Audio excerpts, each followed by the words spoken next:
Jai Mata Di friends, today we are going to talk about a novel The Kite Runner by Khaled Hosseini. इस पे जो ये writer हैं ये Afghan American author हैं and this novel was published in 2003. Okay. And first of all, if we talk about the title, The Kite Runner means kite runner होता क्या है, तो काइट जब उड़ाते हैं और जब उसको काटा जाता है तो वो कट जाती है, तो उसको लूटने के लिए या फिर उसको उठाने के लिए जो भागते हैं बच्चे, वो काइट रनर ओके उसको कहते हैं। तो अब हम जब कैरेक्टर्स की सबसे पहले बात कर लेते हैं। मैं ज़्यादा डीपली नहीं बताऊंगी कैरेक्टर्स के टाइम में, क्योंकि जब आप नोवेल की स्टोरी समझेंगे उस टाइम पे आपको सब कुछ क्लियर हो जाएगा। और फ्रेंड्स, ये स्टोरी है ये आपके माइंड पे कुछ ना कुछ इम्पैक्ट ज़रूर छोड़ के जाएगी, क्योंकि आप ये भी सोचोगे कि कोई रिलीजन के नाम पे ऐसा कैसे कर सकता है, और किसी टाइम पे ऐसी भी हालत होती थी लोगों की। हम बात करते हैं सबसे पहले कैरेक्टर्स की। तो जो आमिर है, एक character, narrator of the story कह सकते हो, या फिर यही अपना पास्ट याद कर रहा है, क्योंकि इनके साथ में कुछ ऐसा होता है जो ये कभी भुला नहीं सकते। तो क्या होता है वो हम बाद में बात करेंगे। सबसे पहले देखते हैं आमिर जो नैरेटर है, आप कह सकते हो प्रोटैगनिस्ट है, और इनका आप बहुत अच्छा फ्रेंड कह लो, चाहे सर्वेंट कह लो, हसन। अब हसन के जो फादर होते हैं अली, क्योंकि हसन के जो फादर होते हैं अली, और उससे भी पहले जो होते हैं इनके घर में, वो भी इन्हीं के यहाँ पे काम करते थे। तो मतलब आप इनको ये कह सकते हो कि इनकी फैमिली बॉन्डिंग ऐसी है कि आप इनको फ्रेंड्स मान लो, चाहे आप इनको सर्वेंट्स मान लो। तो अली और हसन यहाँ पे आमिर के घर पे रहते हैं, और आमिर के फादर का नाम है बाबा, और बाबा जो हैं वो बहुत ही वेल्दी, वेल रिस्पेक्टेड बिजनेसमैन हैं। आप कहो तो आसपास में अगर लोग उनके बारे में सुनना चाहो तो बहुत ज़्यादा वैसे रिस्पेक्ट भी करते हैं, क्योंकि वो काफ़ी हेल्पिंग हैं। और यहाँ पे दूसरी तरफ अगर हम देखें कि इनके अगर फैमिली के बारे में जाने, तो बाबा की जो वाइफ हैं वो सोफिया अकरामी, आप कह सकते हो कि आमिर की मदर हैं। तो आमिर जो है वो बाबा और सोफिया का बेटा है, और जो सोफिया थी वो आमिर के को जन्म देते टाइम ही मर गई थी। तो ये बिना माँ के पला है। और दूसरी तरफ जो अली का जो बेटा है हसन, तो अली की जो आप कह सकते हो वाइफ वो है सनोबर, और सनोबर जो थी वो काफ़ी यंग थी अली से, और अली का जो फेस था वो हाफ पैरालाइज था, इसलिए सनोबर उसे वैसे भी लाइक नहीं करती थी। और उसके बाद में जब आमिर का जन्म होता है तो उसके बाद में वो उसको थोड़े टाइम बाद में ही छोड़ के चली जाती है। यहाँ पे जो सनोबर हैं वो मतलब एक अच्छी मदर तो नहीं साबित होती हैं, लेकिन ये बाद में वापस से कम बैक करती हैं नोवेल के अंदर, और ये मतलब एक ग्रैंड मदर के हिसाब से जो हसन है उसके बेटे को काफ़ी प्यार देती हैं, जो सौरभ है। मतलब हसन और इसकी वाइफ है फरजाना, तो इनका बेटा है सौरभ। दूसरी तरफ हम आमिर की बात करें तो आमिर जब शादी करते हैं, अब हाल फिलहाल जो स्टोरी है इसमें जो आमिर हैं वो यूएस में रह रहे हैं, लेकिन जब ये स्टोरी नरेट करते हैं और अपने पास्ट के बारे में बताते हैं, उस टाइम पे ये काबुल की बात हो रही है, अफ़गानिस्तान काबुल की, ठीक है। तो अब उनकी जो वाइफ है वो सोरैया हैं, और यहाँ पे अगर आप ये कहो कि ये पूरा जो इम्पैक्ट है, या फिर ये कहो कि आमिर जो अपना पास्ट याद कर रहा है वो पास्ट किसकी वजह से क्रिएट हुआ है, तो आप इसको नोवेल का एंटेगनिस्ट कह सकते हैं आसिफ। आसिफ जो हैं वो हसन और उसके बेटे सौरभ के रेपिस्ट हैं, और कमल और वली ने हसन का रेप करने में आसिफ की मदद की थी, मतलब ये लोग साथ में थे उसके। रहीम खान की बात करें तो ये बाबा और आमिर का फ्रेंड था। मीन्स रहीम खान जो थे वो बाबा के तो फ्रेंड थे ही, लेकिन आमिर को राइटिंग का बहुत शौक़ था, लिटरेचर का बहुत शौक़ था। तो इस चीज़ को अप्रिशिएट रहीम करते थे, क्योंकि जो उनके फादर थे, बाबा जो थे, वो काफ़ी स्ट्रॉन्ग पर्सन थे। उनको मतलब ऐसे आप कह सकते हो कायर लोग या फिर राइटिंग वाले लोग कम पसंद आते थे, क्योंकि उन्होंने अपने टाइम से जिस टाइम में वो यंग थे तो एक बियर के साथ में उन्होंने लड़ाई की थी। तो मतलब आप सोच सकते हो कि वो कितने डेयरिंग पर्सन होंगे।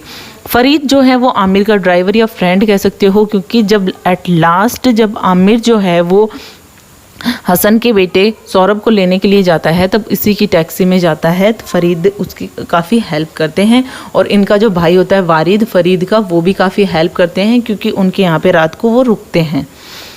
जब वो सौरभ को ढूंढने के लिए जाते हैं। जनरल ताहेरी नाम जो है वो सोरैया के फादर का है, मतलब जनरल ताहेरी सोरैया के फादर हैं और बाबा के फ्रेंड हैं।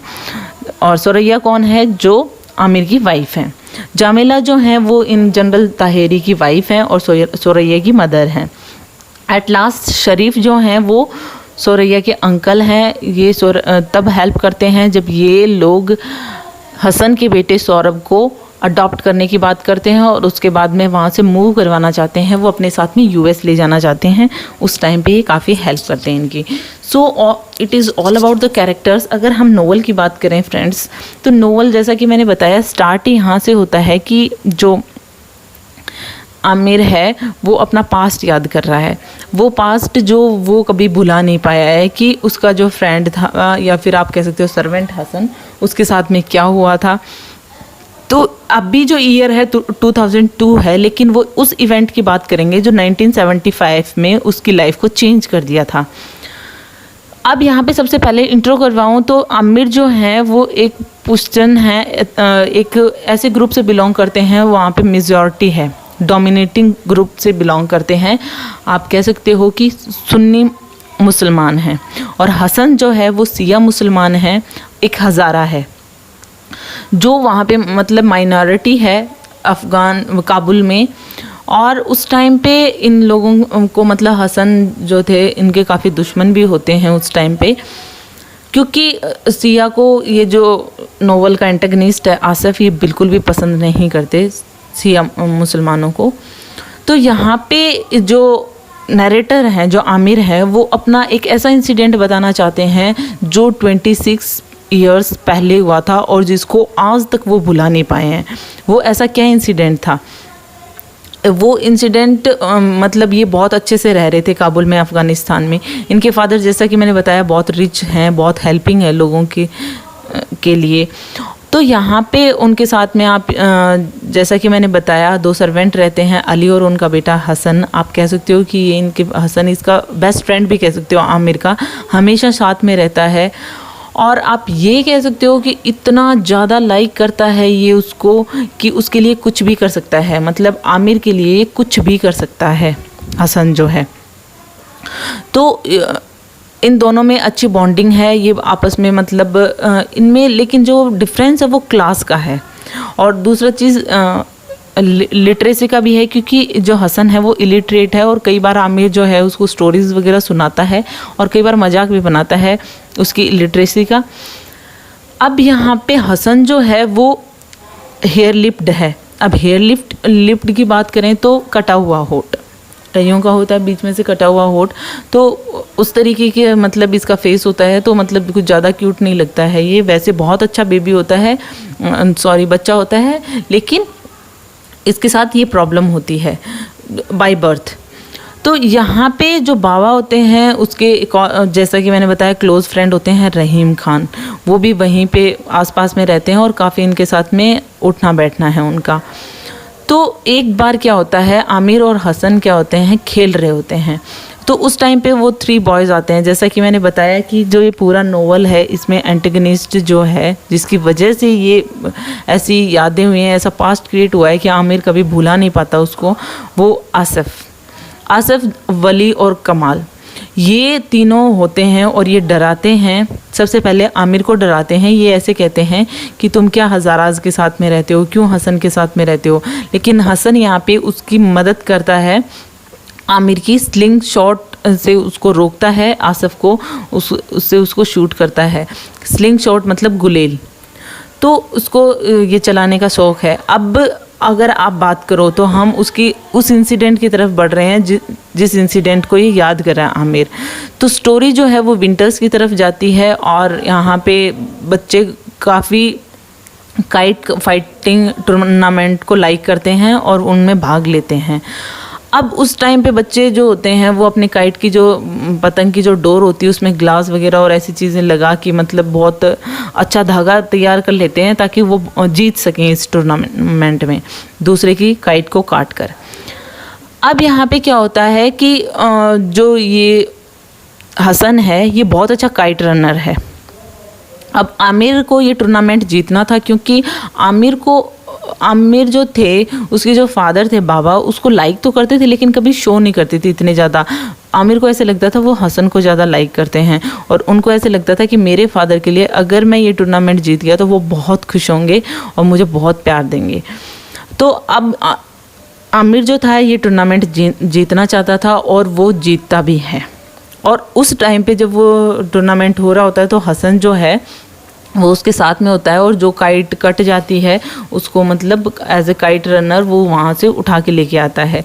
आप एज ए विक्ट्री मान सकते हो कि उन्होंने इतनी काइट काटी हैं और वो लेके आता है।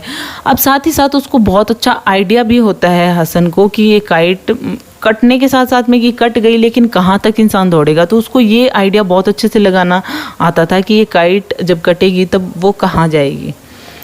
और जब भी वो काइट लेकर आता था आमिर के लिए तो वो हमेशा एक चीज़ बोलता था, फॉर यू 1000 टाइम्स ओवर। ठीक है, तो आमिर जो था वो इन दोनों की अच्छी बॉन्डिंग थी। लेकिन एक बार क्या होता है कि जब ये लास्ट वाली पतंग जो काटता है आमिर, तब हसन जब उसको लेने के लिए जाता है उसको काइट को, तब उसको रास्ते में वही मिल जाते हैं कि मतलब लास्ट टाइम तो ये बच गए थे आमिर और हसन, लेकिन इस बार वापस से आसिफ, कमाल और वली मिल जाते हैं और उसको वहाँ पे उसका रेप करते हैं और हसन का रेप करते हैं। और इन सब को आमिर देख रहा था, क्योंकि जब हसन वापस नहीं आया तो आमिर उसको देखने के लिए गया था और वो सब कुछ देख रहा था। लेकिन वो हसन से पहले वापस भाग जाता है वहाँ पे, और जब हसन पहुँचता है काइट के साथ में, मतलब उसने काइट नहीं दी उनको, और उसने काइट के साथ में भी लास्ट टाइम जब उसका रेप हुआ था उस टाइम पे भी वो वही कह रहा था आमिर के लिए कि फॉर यू 1000 टाइम्स ओवर। तो यहाँ पे आमिर जो था उसको आप ऐसे कोवार्ड कह सकते हो कि कायर था। हसन ने उसे बचाया था जब इन लोगों ने उसके साथ में मारना चाहा, पिटाई करनी चाहिए, लेकिन इस टाइम पे हसन के साथ में इतना बड़ा इंसिडेंट हो गया, लेकिन आमिर वहाँ से भाग गया। और जब हसन घर पे पहुँचता है तब आमिर को ये लगता भी नहीं है, मतलब ये शो भी नहीं करता है कि मैंने वो सब कुछ देखा था। तो यहाँ पे लेकिन आमिर उस इंसिडेंट को भुला नहीं पाया बिल्कुल भी, और वो उससे कटा कटा रहने लगा हसन से। तो यहाँ पे मतलब ऐसा आमिर जो था वो दूरी बना के रखता था, बाद में बहुत कम मिलता जुलता था उससे, क्योंकि उसको अंदर ही अंदर गिल्ट था। और एक बार तो उसको ऐसे लगा कि हसन यहाँ पे नहीं रहे तो अच्छा है, मुझे वो इंसिडेंट बार बार में याद आता है। तो एक बार तो इसने अपने फादर से भी कह दिया था, बाबा से, कि हम और कोई सर्वेंट रख लेंगे, इनको भेज देते हैं अपन घर, मतलब कोई और सर्वेंट रख लेते हैं हम। तो उस बात पे बाबा को बहुत गुस्सा आया था, और पहली बार आमिर को लगा था कि बाबा आज मेरी पिटाई कर देते, मतलब इतना गुस्सा आया था उसे। तो वो उसको नहीं निकालते। अब आमिर के पास कोई भी सॉल्यूशन नहीं है कि मैं क्या करूं कि हसन मेरे सामने भी नहीं आए और मुझे वो इंसिडेंट याद नहीं आए। अब क्या होता है, आमिर का बर्थडे आता है। अब आमिर का जब बर्थडे आता है तो सब पार्टी में आते हैं, सब गिफ्ट देते हैं। यहाँ पे अली और हसन भी उसको गिफ्ट देते हैं, जो उसकी फेवरेट बुक है उसकी एक कॉपी देते हैं। उसी तरीके से सब अपना अपना वो देते हैं। रहीम खान है, वो एक ऐसी बुक देते हैं जिसमें वो जो स्टोरीज़ लिखने की उसको आदत है, पसंद है, तो वो उसमें लिख सकता है। और इसी तरीके से जो उसके फ्रेंड हैं, उसके फादर हैं बाबा, वो भी उसको गिफ्ट देते हैं। गिफ्ट में एक बहुत अच्छी रिस्ट वॉच देते हैं और कुछ पैसे भी देते हैं। तो मतलब कुल मिला के आमिर बहुत खुश है। लेकिन इस पार्टी में आसिफ भी आया था, और आसिफ ने देखा कि आमिर ने देखा कि वो हसन को चिढ़ा भी रहा था। मतलब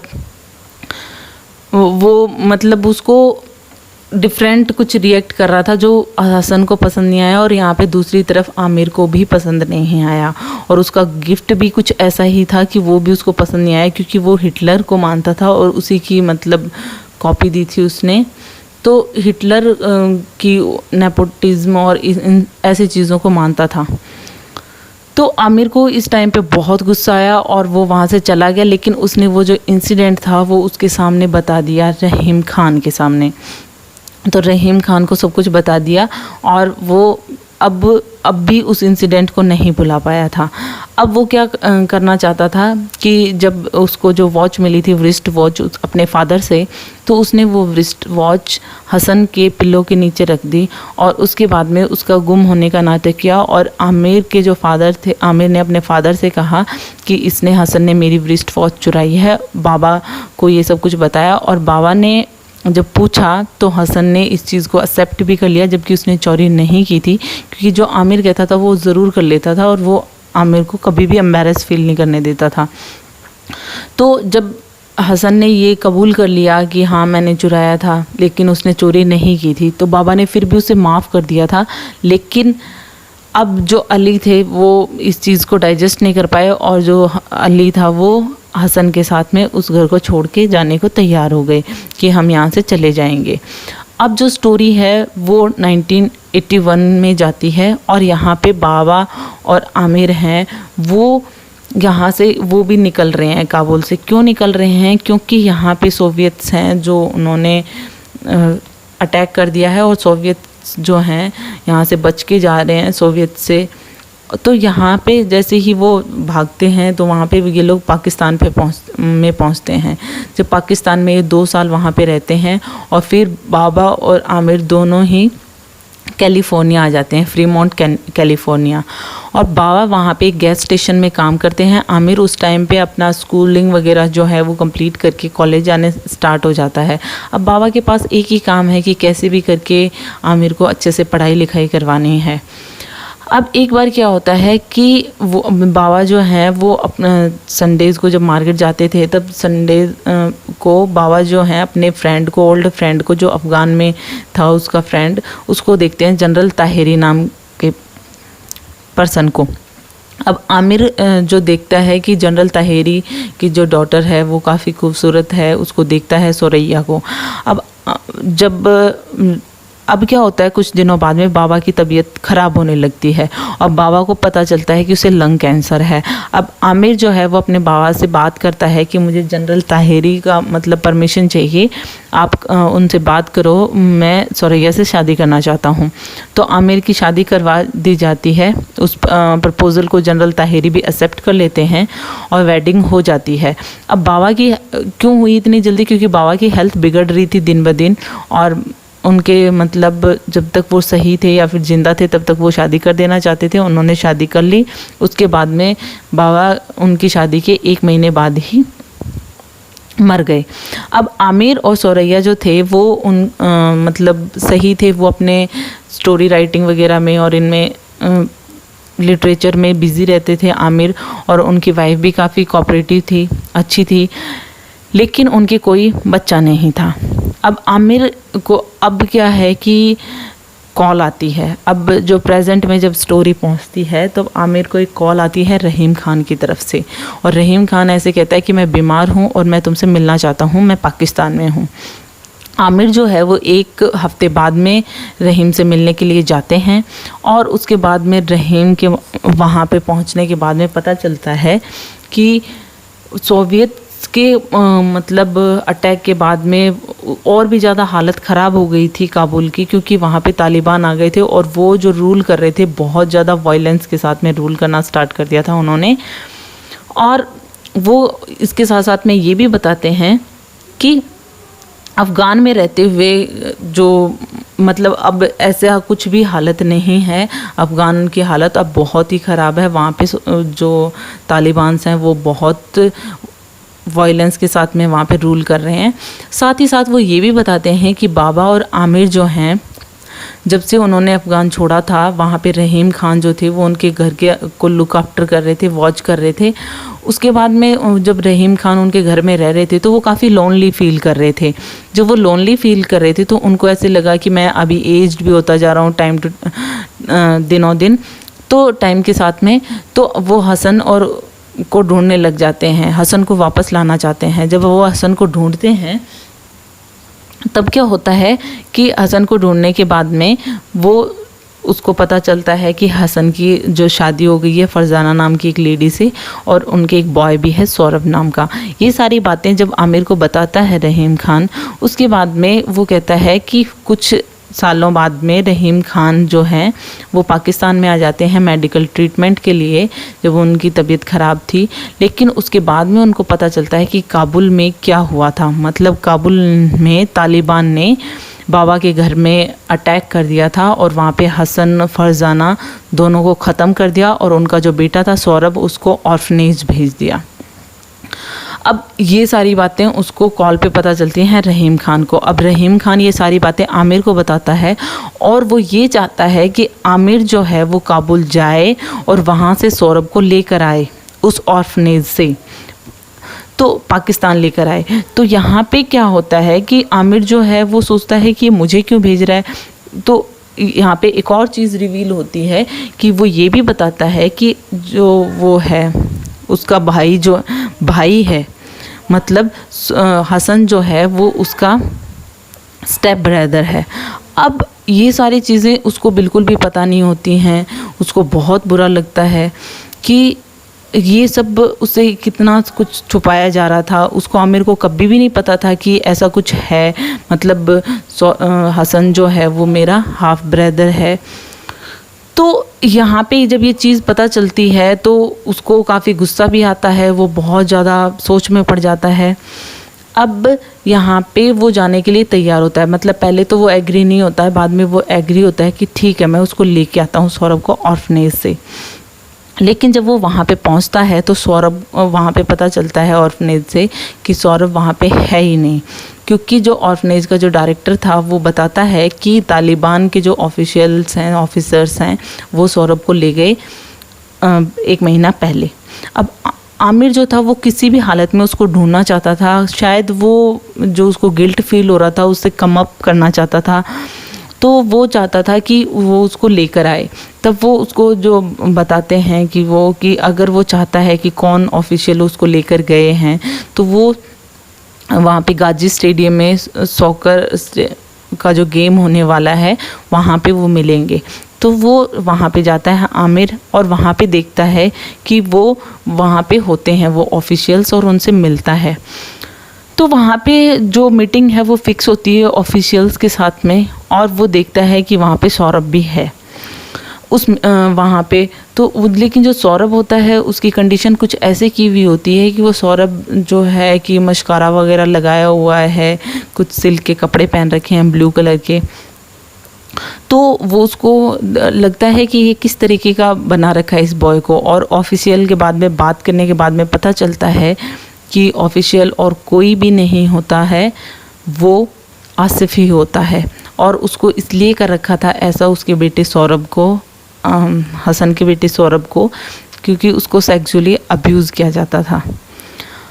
तो आसिफ जो है वो यहाँ पे फाइटिंग करना स्टार्ट कर देता है आमिर के साथ में, और इतनी फाइटिंग करता है कि आमिर की जो बोन्स वगैरह टूट जाती हैं, मतलब बहुत ज़्यादा बुरी तरह से मारता है। अब सौरभ जो है वो डर जाता है, लेकिन यहाँ पे उसको अपने फादर की तरह, हसन की तरह स्लिंग शॉट आती है, मतलब गुलेल चलानी आती है, और वो आसिफ की आंख में मारता है, और जिससे आमिर और सौरभ वहाँ से भाग जाते हैं। अब आमिर जो है वो हॉस्पिटल में रिकवर के लिए पहुँचता है, और जैसा कि मैंने बताया था इन सब में इनकी हेल्प कर रहा था फरीद। जो फरीद होता है वही उसके साथ में होता है, वही उसको हॉस्पिटल लेके आता है। और वहाँ पे स्टे करने के लिए वरीद जो है एक नाइट वहाँ पे भी स्टे करते हैं उनके भाई के घर में।